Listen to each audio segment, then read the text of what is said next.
Hello students, welcome back to WB education. কেমন আছো তোমরা? আশা করি তোমরা সবাই খুব ভালো আছো। আজকের এই ভিডিওতে আমি ক্লাস 7-এর যে হিস্ট্রি টেক্সট বই আছে সেখানে পঞ্চম অধ্যায় মুঘল সাম্রাজ্য এই যে অনুশীলনের উপর ভিত্তি করে যতগুলো অনুশীলনীতে প্রশ্ন উত্তর তোমাদের দেয়া আছে সেগুলো কিন্তু সম্পূর্ণ আলোচনা করব। তো চলো আজকের এই ভিডিওটা শুরু করা যাক। প্রথমেই দেখো স্টুডেন্টস, একের দাগে আছে শূন্য স্থান পূরণ করো। ঘরঘরা যুদ্ধে বাবরের অন্যতম প্রতিদ্বন্দ্বী ছিলেন রানা সিংহ, ইব্রাহিম লোদি নাকি নসরত খান? তাহলে এখানে যেটা রাইট অ্যান্সার সেটা হচ্ছে নসরত খান। নেক্সট কোশ্চেন দেখো, বিলগ্রামের যুদ্ধ হয়েছিল ড্যাশ খ্রিস্টাব্দে। ডিরেক্ট উত্তরটা বলছি 1540 খ্রিস্টাব্দে কিন্তু বিলগ্রামের যুদ্ধ হয়েছিল। দেখো গয়ের প্রশ্ন, জাহাঙ্গীরের আমলে শিখ গুরু ড্যাশ কে প্রাণদণ্ড দেয়া হয়? তাহলে শিখ গুরু অর্জুনকে প্রাণদণ্ড দেওয়া হয়।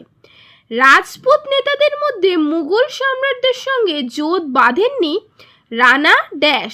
তাহলে রানা প্রতাপ সিংহ। ও আহমেদনগরের প্রধানমন্ত্রী ছিলেন মালিক আম্বার। নেক্সট দেখো দুয়ের দাগে আছে নিম্নলিখিত বিবৃতিগুলির সঙ্গে তার নিচের কোন ব্যাখ্যাটি তোমার সবচেয়ে মানানসই বলে মনে হয় সেটা আর কি ঠিক করতে দিতে বলা হয়েছে। কয়ের বিবৃতিতে বলছে মুঘলরা তৈমুরের বংশধর হিসেবে গর্ব করত। ব্যাখ্যা 1, তৈমুর ভারতে মুঘল শাসন প্রতিষ্ঠা করেছিলেন। ব্যাখ্যা 2, তৈমুর একসময় উত্তর ভারত আক্রমণ করে দিল্লি দখল করেছিলেন। আর ব্যাখ্যা 3, তৈমুর ছিলেন একজন সফাবি শাসক। রাইট অ্যান্সার হবে ব্যাখ্যা 2, যে তৈমুর একসময় উত্তর ভারত আক্রমণ করে দিল্লি দখল করেছিলেন। খ বিবৃতিতে দেখো হুমায়ুনকে একসময় ভারত ছেড়ে চলে যেতে হয়েছিল। ব্যাখ্যা 1, তিনি নিজের ভাইদের কাছে যুদ্ধে পরাজিত হয়েছিলেন। ব্যাখ্যা 2, তিনি শের খানের কাছে যুদ্ধে পরাজিত হয়েছিলেন। ব্যাখ্যা 3, তিনি রানা সঙ্গের কাছে যুদ্ধে পরাজিত হয়েছিলেন। তাহলে রাইট অ্যান্সার হবে ব্যাখ্যা 2, যে তিনি শের খানের কাছে যুদ্ধে পরাজিত হয়েছিলেন। গয়ের বিবৃতি হচ্ছে মহেশ দাসের নাম হয়েছিল বীরবল। ব্যাখ্যা 1, তার গায়ে খুব জোর ছিল। ব্যাখ্যা 2, তিনি খুব বুদ্ধিমান ছিলেন। ব্যাখ্যা 3, তিনি মুঘলদের বিরুদ্ধে বীরত্ব দেখিয়েছিলেন। এখানে রাইট অ্যান্সার কিন্তু হবে ব্যাখ্যা 2, যে তিনি খুব বুদ্ধিমান ছিলেন। ঘয়ের বিবৃতি দেখো অরঙ্গজেবের আমলে বাংলায় সামুদ্রিক বাণিজ্যের উন্নতি হয়। ব্যাখ্যা 1-এ বলছে তিনি পর্তুগিজ জলদস্যুদের হারিয়েছিলেন। ব্যাখ্যা 2-তে বলছেন তিনি শিবাজিকে পরাজিত করেছিলেন। ব্যাখ্যা 3-এ বলছে তিনি বাংলায় বাণিজ্যের উপর কর ছাড়া দিয়েছিলেন। এখানে রাইট অ্যান্সার হবে ব্যাখ্যা 1। ওর বিবৃতি আকবরের আমলে জমি জরিপের পদ্ধতিকে বলা হতো জাপ্তি। ব্যাখ্যা 1-এ বলছে যাবত মানে বাজারে শস্যের দাম ঠিক করা। ব্যাখ্যা 2-এ বলছে যাবত মানে একমাত্র বাদশাহ কর আদায় করতে পারেন। ব্যাখ্যা 3-এ বলছে যাবত মানে জমির রাজস্ব নির্ধারণ করা। এখানে হবে ব্যাখ্যা 3, যে যাবত মানে জমির রাজস্ব নির্ধারণ করা। 3-এর দাগে আছে সংক্ষেপে 30 থেকে 50টি শব্দের মধ্যে উত্তর দাও। ক, মুঘলরা কেন নিজেদের বাদশাহ বলতো? দেখো উত্তরটা লিখবে, বাদশাহ বা পাদশাহ বা পাদিশাহ শব্দগুলি ফরাসি বা ফার্সি। পাদ অর্থাৎ প্রভু এবং শাহ মানে শাসক বা রাজা। মুঘলরা সার্বভৌম শাসকের ক্ষেত্রে পাদশাহ অথবা বাদশাহ শব্দটি ব্যবহার করত। আমরা জেনেছি আগে দিল্লির শাসকেরা নিজেদের সুলতান বলতেন। মুঘলরা কিন্তু সুলতান শব্দটি যুবরাজদের ক্ষেত্রে ব্যবহার করতেন। বাদশাহ উপাধি ব্যবহার করে মুঘলরা বোঝাতে চাইছেন যে তাদের শাসন করার ক্ষমতা অন্য কারোর অনুমোদনের ওপর নির্ভরশীল নয়। নেক্সট কোয়েশ্চেন, হুমায়ুন আফগানদের কাছে কেন হেরে গিয়েছিলেন? এখানে দেখো তোমরা উত্তরটা লিখবে, বাবরের মৃত্যুর পর তার পুত্র হুমায়ুন দিল্লির বাদশাহ হন। বাবরের সঙ্গে তার সামরিক অভিজাতদের পারিবারিক এবং বংশগত যোগ ছিল। শাসক শ্রেণীর সঙ্গে অভিজাতদের এই যোগ মুঘল শাসনের অন্যতম বৈশিষ্ট্য। বাবরের পুত্র হুমায়ুনের আমলে কিন্তু এই যোগ অনেকটাই আলগা হয়ে পড়ে। তার দুঃসময় ভাইরাও তাকে সাহায্য করেনি। তৈমুরীয় নীতি মোতাবেক উত্তরসূরিদের মধ্যে যে অঞ্চল ভাগ করার প্রথা ছিল হুমায়ুন কিন্তু তা মানেননি। তিনি সাম্রাজ্যের শাসনভার নিজের হাতেই রেখেছিলেন। ভাইদের কেবল কিছু অঞ্চলের দায়িত্ব দিয়েছিলেন। সরাসরি শাসনের দায়িত্ব না পাওয়ায় তারাও সাম্রাজ্য রক্ষা করার তাগিদ অনুভব করেননি। তাই শেষ অবধি একজোট হয়েও আফগানদের বিরুদ্ধে জয়ী হতে পারেননি। ঔরঙ্গজেবের রাজত্বে কোনো মুঘল অভিজাতদের মধ্যে রেষারেষি বেড়েছিল। এখানে স্টুডেন্টস আমার মনে হয় কেন হবে প্রশ্নটা, উত্তরটা লিখবে ঔরঙ্গজেবের আমলে মুঘল অভিজাতদের মধ্যে রেষারেষি বাড়তে থাকে। 1658 থেকে 1707 খ্রিস্টাব্দ পর্যন্ত ঔরঙ্গজেবের শাসনকালে দাক্ষিণাত্যের বিজাপুর ও গোলকোন্ডা অনেক চেষ্টায় মুঘলদের দখলে আসে। ফলে মারাঠা ও দক্ষিণী মুসলিম অভিজাতরা মুঘল শাসনে যোগ দেয়। এর ফলে যদিও মনসবদারি ব্যবস্থায় বৈচিত্র্য বেড়েছিল, কিন্তু তার সঙ্গে মনসব পাওয়া নিয়েও অভিজাতদের মধ্যে রেষারেষি হয়েছিল। মথুরায় জাট কৃষকরা এবং হরিয়ানায় সতনামী কৃষকরা বিদ্রোহ করে। শিখ ও মারাঠারা মুঘল শাসনের বিরুদ্ধে প্রতিরোধ গড়ে তোলে। রাজপুতদের সঙ্গে সংঘাত বাড়ে এবং দাক্ষিণাত্যের যুদ্ধের ফলে সাম্রাজ্যের আয়তন বাড়ে এবং সমস্যাও বাড়ে। মুঘলদের সঙ্গে বিভিন্ন অভিজাত গোষ্ঠীর যে যোগসূত্র তৈরি হয়েছিল তা অনেকটাই নষ্ট হয়। তারা নিজেরা মুঘল সাম্রাজ্যকে ব্যক্তি স্বার্থে ব্যবহার করার চেষ্টা করে। ঘয়ের প্রশ্ন, সুলহি কুল কি? উত্তরটা লিখবে মুঘল সাম্রাজ্যের প্রশাসনিক আদর্শ ছিল মূলত বিভিন্ন গোষ্ঠীকে সাম্রাজ্যের সঙ্গে যুক্ত করে একটি যথার্থই ভারতীয় সাম্রাজ্য গড়ে তোলা। তাই আকবরের প্রশাসনিক আদর্শকে তৈমুরীয় পার্শ্বিক ভারতীয় রাজতন্ত্রের সংমিশ্রণ বলা চলে। এই আদর্শে বাদশাহ ঈশ্বরের ইচ্ছা অনুযায়ী শাসন করবেন এবং প্রজাদের প্রতি তার পিতৃসুলভ ভালোবাসা থাকবে, অর্থাৎ তার শাসন করার অধিকার অন্য কোনো শাসকের থেকে পাওয়া নয়। এই ক্ষমতা তার নিজস্ব, কোনো ব্যক্তি বা গোষ্ঠীর প্রতি তার পক্ষপাত থাকবে না। সকলের প্রতি সহনশীলতা এবং সকলের জন্য শাস্তির এই প্রথাকেই, তো স্টুডেন্টস এখানে প্রথা আছে কিন্তু এটা প্রথা হবে, সকলের জন্য শাস্তির এই প্রথাকেই বলা হয় সুলহি কুল। দেখো প্রশ্নটা, মুঘল শাসন ব্যবস্থায় সুবা প্রশাসনের পরিচয় দাও। উত্তরটা লিখবে মুঘল শাসনের সাথে আফগান শাসক শের শাহদের প্রশাসনিক পরিকাঠামো সুপরিকল্পিত ছিল, যা পরবর্তীকালে আকবর অনেকাংশে অনুসরণ করেছিলেন।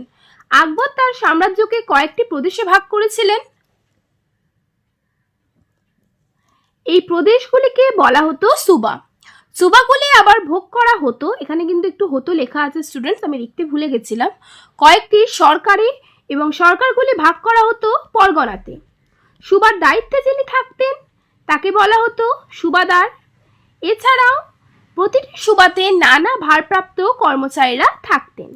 এবার দেখো স্টুডেন্টস, 4 দাগে আছে বিশদে 100 থেকে 120টি শব্দের মধ্যে উত্তর দাও। কয়ের প্রশ্ন দেখো, পানিপদ্যের প্রথম যুদ্ধ, খানোয়ার যুদ্ধ, ঘরঘোড়ার যুদ্ধের মধ্যে তুলনা করো। পানিপদ্যের প্রথম যুদ্ধে যদি মুঘলরা জয়ী না হতো তাহলে উত্তর ভারতে কারা শাসন করত? তো স্টুডেন্টস চলো উত্তরটা আমরা ফোনের স্ক্রিনে দেখে নিই। উত্তরটা লিখবে পানিপথের প্রথম যুদ্ধ 1526, খানোয়ার যুদ্ধ 1527 এবং ঘরঘোড়ার যুদ্ধ 1529 ছিল মুঘল সাম্রাজ্যের ভিত্তি স্থাপনের ক্ষেত্রে 3টি অত্যন্ত গুরুত্বপূর্ণ সামরিক সংঘর্ষ। পানিপথের প্রথম যুদ্ধে বাবর ইব্রাহিম লোদিকে পরাজিত করে দিল্লি ও আগ্রা দখল করেন। খানোয়ার যুদ্ধে বাবর মেওয়ারের রানা সংঘ ও তার মৃত্যু রাজপুত বাহিনীকে পরাজিত করে মুঘলদের অবস্থান সুসংহত করেন। ঘরঘোড়ার যুদ্ধে বাবর বাংলা ও বিহারের আফগান শাসকদের পরাজিত করেন। তুলনামূলকভাবে পানিপথের যুদ্ধ ছিল মুঘল শাসনের প্রাথমিক প্রতিষ্ঠার জন্য, খানোয়ার যুদ্ধ ছিল উত্তর ভারতের রাজপুত শক্তির চ্যালেঞ্জ মোকাবেলার জন্য এবং ঘরঘোড়ার যুদ্ধ ছিল আফগান প্রতিরোধ দমনের জন্য। যদি মুঘলরা পানিপথের যুদ্ধে পরাজিত হতো তবে উত্তর ভারতে সম্ভবত লোদি বংশের শাসন অব্যাহত থাকতো অথবা আফগান শক্তিগুলোর মধ্যে ক্ষমতার লড়াই চলতো। ক্ষয়ের প্রশ্ন দেখো, শের শাহের শাসন ব্যবস্থায় কি কি মানবিক চিন্তার পরিচয় তুমি পাও তা লেখো। উত্তরটা লিখবে শের শাহ সুরির শাসন ব্যবস্থায় তার প্রজাদরদি, ন্যায়পরায়ণ এবং জনকল্যাণমুখী মানসিকতার এক গভীর পরিচয় পাওয়া যায়। নিচে তার শাসন সংস্কারে প্রতিফলিত প্রধান মানসিক চিন্তাগুলিকে তুলে ধরা হলো। ফার্স্ট পয়েন্ট, কৃষক দরদি রাজস্ব ব্যবস্থা। কৃষকদের ওপর অন্যায় কর বা শোষণ রোধ করতে তিনি জমির পরিমাণ ও গুণগত মান উত্তম, মধ্যম, অধম বিবেচনা করে রাজস্ব নির্ধারণ করেছিলেন। প্রাকৃতিক দুর্যোগে ক্ষতিগ্রস্ত কৃষকদের সাহায্য করা এবং অনাবৃষ্টির সময় অগ্রিম ঋণ বা তাকাবি দেওয়ার ব্যবস্থা তার কৃষক বান্ধব মনোভাবের পরিচয় দেয়। নেক্সট পয়েন্ট, পথিক ও ব্যবসায়ীদের নিরাপত্তা। সাম্রাজ্য জুড়ে রাস্তাঘাট নির্মাণের পাশাপাশি তিনি প্রায় 1700টি সরাইখানা অর্থাৎ বিশ্রামাগার নির্মাণ করেছিলেন।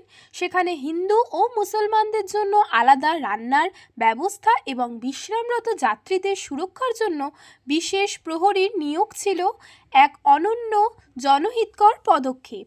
নেক্সট পয়েন্ট হচ্ছে নিরপেক্ষ বিচার ব্যবস্থা। শেরশাহের চোখে ধনী দরিদ্র বা আপন পর বলে কোনো ভেদাভেদ ছিল না। তিনি কঠোরভাবে ঘোষণা করেছিলেন যে অপরাধী যদি তার নিজের ছেলেও হয় তবুও তাকে আইনের আওতা এনে ন্যায় বিচার প্রদান করা হবে। আরেকটা পয়েন্ট দেখো, ধর্মীয় ও সামাজিক সম্প্রীতি। একজন ধর্মপ্রাণ মুসলমান হওয়া সত্ত্বেও তিনি অন্য ধর্মের প্রতি উদার ও সহনশীল ছিলেন। তার উচ্চ পদস্থ সরকারি কর্মচারী ও সেনাবাহিনীতে অনেক যোগ্য হিন্দু ব্যক্তির নিয়োগ ছিল তার অসাম্প্রদায়িক মানসিকতার প্রমাণ। লাস্ট পয়েন্ট হচ্ছে জনকল্যাণমূলক জনপথ। যোগাযোগের উন্নতির পাশাপাশি যাত্রীদের আরামের জন্য রাস্তার দুই ধারে গাছ লাগানো এবং পানীয় জলের জন্য কূপ খনন করার মতো অসংখ্য উদ্যোগ তার জনদরদি চিন্তার বহিঃপ্রকাশ ছিল। এই মানবতাবাদী চিন্তাধারায় শেরশাহকে কেবল একজন বিজয়ী নয় বরং মধ্যযুগের ভারত ইতিহাসের অন্যতম শ্রেষ্ঠ ও জনপ্রিয় শাসকে পরিণত করেছিল। গয়ের দাগের প্রশ্ন, মুঘল শাসকদের রাজপুত নীতিতে কী কী মিল ও অমিল ছিল তা বিশ্লেষণ করো। উত্তরটা লিখবে, মুঘল সম্রাটদের রাজপুত নীতির মূলে ছিল ক্ষমতা সুসংহত করা এবং রাজপুতদের সহযোগিতা লাভ করা। আকবরের রাজপুত নীতি ছিল সবচেয়ে উদার। তিনি বৈবাহিক সম্পর্ক, উচ্চপদ প্রদান এবং ধর্মীয় সহিষ্ণুতার মাধ্যমে রাজপুতদের সাম্রাজ্যের অংশ করেছিলেন। জাহাঙ্গীর ও শাহজাহানও মূলত আকবরের এই নীতি অনুসরণ করেছিলেন। অমিল দেখা যায় অরঙ্গজেবের ক্ষেত্রে। তিনি আকবরের উদার নীতি থেকে সরে এসে রাজপুতদের ওপর জিজিয়া কর আরোপ করেন এবং মারোয়ারের উত্তরাধিকার প্রশ্নে রাজপুতদের সাথে সরাসরি দ্বন্দ্বে জড়িয়ে পড়েন। যেখানে আকবর রাজপুতদের বন্ধু ও সহযোগী হিসেবে দেখেছিলেন, সেখানে অরঙ্গজেবের নীতি রাজপুতদের মধ্যে অসন্তোষ ও বিদ্রোহের জন্ম দেয়। ঘয়ের প্রশ্ন, দাক্ষিণাত্য অভিযানের ক্ষত মুঘল শাসনের ওপর কী প্রভাব ফেলেছিল? উত্তরটা লিখবে, মুঘল সাম্রাজ্যের বিস্তারে দাক্ষিণাত্য অভিযান এক গভীর ক্ষত তৈরি করেছিল। ঐতিহাসিক যদুনাথ সরকারের মতে এই দীর্ঘস্থায়ী যুদ্ধ মুঘলদের অর্থনৈতিক দেউলিয়াত্ব, সামরিক ধ্বংস ও প্রশাসনিক পতন ডেকে আনে। প্রথম পয়েন্ট হচ্ছে দেখো, অর্থনৈতিক সংকট। মুঘল রাজকোষ শূন্য হয়ে পড়ে। সাম্রাজ্যের উত্তরভাগের সম্পদ দক্ষিণের নিরন্তর যুদ্ধে ব্যয় হওয়ায় অর্থনৈতিক মেরুদণ্ড ভেঙে পড়ে। নেক্সট পয়েন্ট দেখো, মারাঠা শক্তির উত্থান।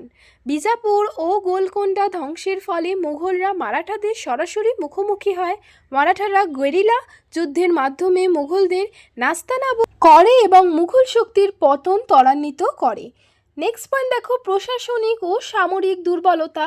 সুদীর্ঘ 25 বছর সম্রাট অরঙ্গজেব নিজে দাক্ষিণাস্তে ব্যস্ত থাকায় উত্তর ভারত অভিভাবকহীন হয়ে পড়ে। সামগ্রিকভাবে মুঘল সাম্রাজ্যের কেন্দ্রবিন্দু শিথিল হয়ে পড়ে এবং জায়গিরদারি সংকট প্রকট হয়। ওর প্রশ্ন, মুঘল সম্রাটদের কি কোনো নির্দিষ্ট উত্তরাধিকার নীতি ছিল? উত্তরাধিকারের বিষয়টি কেমনভাবে তাদের শাসনকে প্রভাবিত করেছিল? উত্তরটা লিখবে, মুঘল সম্রাটদের কোনো নির্দিষ্ট বা স্থায়ী উত্তরাধিকার নীতি ছিল না। তারা জ্যেষ্ঠাধিকার অর্থাৎ সবচেয়ে বড় ছেলে সিংহাসন লাভ নীতিতে বিশ্বাসী ছিলেন না। এর পরিবর্তে তারা তৈমুরীয় ও মঙ্গল রীতি অনুসরণ করতেন, যেখানে সকল যোগ্য পুত্রই সাম্রাজ্যের সমান অংশীদার বলে বিবেচিত হতো। এই উত্তরাধিকার প্রথা মুঘল সাম্রাজ্যের শাসনকে গভীরভাবে প্রভাবিত করেছিল।